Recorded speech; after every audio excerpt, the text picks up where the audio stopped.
आज दिन पाणीपाग सूचना वीडियो को संपूर्ण देखंतु जहाद्वारा आपण संपूर्ण सूचना जानि परिबे एवं वीडियो को गुटे गुटे लाइक सहित चैनल को सब्सक्राइब रखंतु एवं कमेंट माध्यम रे कमेंट करंतु आपण केउ जिल्ला रो देखछंती। तो आसंतु संपूर्ण खबर उपरे नजर पकेबा। राज्य रे आसंता किछि दिन धरि पाणीपाग रे प्रकाश्य परिवर्तन देखा जाकू थिबा बेले झड़ वज्रपात और पवन सहित वर्षार संभावना नै भुवनेश्वर पाणीपाग विज्ञान केन्द्र पक्षरु विस्तृत सतर्कता सूचना जारी कराई अछि। एही सतर्कता आसंता 7 दिन अर्थात मई 2 तारिख सकाळ पर्यंत सतर्क रहियाकू कुहा जाय अछि। राज्य रे विभिन्न जिल्ला को पर्यायक्रमे येलो वार्निंग जारी कराइतिबारु प्रशासन और साधारण लोकमानकू सचेतन और सतर्क रहिबा पई अनुरोध करा जाय अछि। पाणीपाग विभागर तथ्य अनुसार गत किछि दिन धरि राज्य रे उष्णतार तीव्रता बढ़िथिबा बेले आसंता सप्ताह रे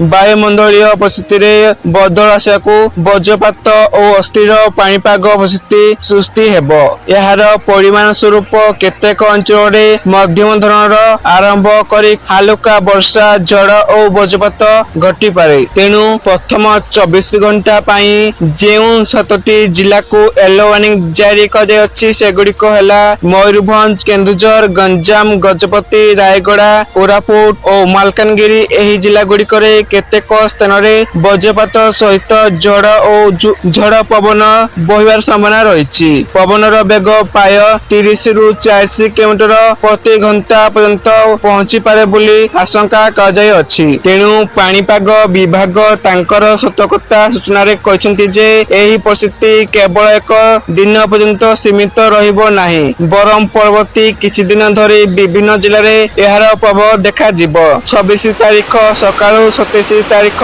सकाळ पर्यंत 5टी जिल्ला रे सतर्कता जारी हेबो। सेहिपरि 27 रु 28 तारिख पर्यंत 8टी जिल्ला, 28 रु 29 तारिख पर्यंत 15टी जिल्ला, 19 रु 30 तारिख पर्यंत पुणी 15टी जिल्ला रे एही प्रकार पाणीपाग जनित सतर्कता रहिबो। एहा छडा 30 तारिख मई 1 तारिख सकाळ पर्यंत 17टी जिल्ला को एवं मई 1 रु मई 2 तारिख सकाळ पर्यंत 16टी जिल्ला रे येलो वार्निंग जारी रहिबो। एहार अर्थ हेउची राज्य रे बहु अंचल एही परिस्थिति पाणीपाग परिस्थिति रे प्रभावित हेबे। तेणु कहि रखुछु जे पाणीपाग विज्ञानी मानक कहबा अनुसार वर्तमान वायुमंडल रे तल स्तर रे अधिक आर्द्रता और ऊपर स्तर रे शुष्क वायु रहिथारु एपरि परिस्थिति गठित हेउची। एहा वज्रपात और झड़ सृष्टि पई उपयुक्त परिवेश तैयारी करी एवं सतर्कता सूचना अनुसार वज्रपात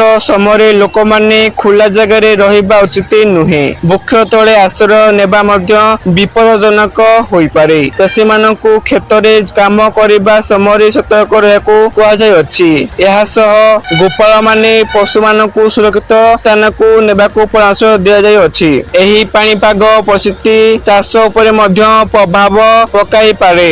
अकस्मात वर्षा और झड़ रे चाष नष्ट हेबार आशंका रही। तेणु कृषि विभाग पक्षरु चाषी मानकू पूर्व प्रस्तुति नेबाकू और फसल को सुरक्षा करबाकू अनुरोध कराई अछि। एवं शहर अंचल रे मध्य एही परिस्थिति जनजीवन को प्रभावित करि पारे। वज्रपात और झड़ समय रे विद्युत विच्छिन्नता घटी पारे। सड़क यातायात रे बाधा सृष्टि हेबा सहित गछ पड़िବାର आशंका रही। तेणु शहर प्रशासन पक्षरु पतकालीन दमकल मानकू सजग रखाई अछि। विशेषज्ञ मानक कहबा अनुसार एपरि पाणीपाग परिवर्तन ग्रीष्म काल रे साधारण घटना हेले मध्य वर्तमान एहार तीव्रता और व्यापकता बढ़ियाकू अधिक सतर्कता आवश्यक करुछि। तेणु राज्य आपतकालीन परिचालना केन्द्र मध्य परिस्थिति उपरे नजर रखिछि। संभाव्य क्षति को कमेबा पई समस्त